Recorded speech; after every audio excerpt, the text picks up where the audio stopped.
நடிகை சமந்தாவுக்கு second marriage நடந்து முடிஞ்சிருச்சு. கோயம்புத்தூர்ல இருக்கக்கூடிய ஈசா மையத்தில இந்த மேரேஜ் நடந்திருக்கு. டிசம்பர் 1 முடிஞ்சிருச்சு. ரொம்பவே வந்து ஒரு சீக்ரெட்டா தான் நடந்திருக்கு. ஏன்னு பார்த்தீங்கன்னா, அவங்களோட close friends and family members மட்டும் தான் அந்த மேரேஜில வந்து கலந்துருக்காங்க. ஆல்ரெடி பார்த்தீங்கன்னா, நாகார்ஜுனாரோட பையன் நாக சைத்தன்யாவோட மேரேஜ் ஆகி சில பல காரணங்களால வந்து விவாகரத்து ஆகி அவரும் வேறு மேரேஜ் பண்ணிட்டு போயிட்டாங்க. சமந்தா இப்போ லேட்டாக தான் பண்ணியிருக்காங்க. சமந்தா மேரேஜ் பண்ணியிருக்கக்கூடிய ஆள் யாருன்னு பார்த்தீங்கன்னா, அவர் ஒரு டைரக்டர் மற்றும் ப்ரொடியூசராக இருக்கக்கூடிய ராஜ் நெடிமோர் அப்படின்னு சொல்கிறாங்க. ஸோ இவர் வந்து ஆல்ரெடி வந்து சில பல கிசுகிசுல வந்து மாட்டியிருக்காப்புல.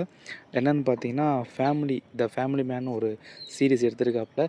ஃபேமிலி மேன் சீசன் 2ல வந்து சமந்தாவை வந்து ரொம்ப ஆபாசமாகவும், நெருக்கமாகவும் நடிக்க வச்சிருக்காரு. அந்த மாதிரி வந்து ஒரு பிரச்சனை வந்து நாகார்ஜுனாவோட பையன், அதாவது முன்னாள் கணவர், சமந்தாவோட முன்னாள் கணவர் நாக சைத்தன்யா இருக்கா பார்த்தீங்களா, இவருக்கும் சமந்தாவுக்கும் இடையில வந்து ஒரு சண்டை போகி இருந்துச்சு.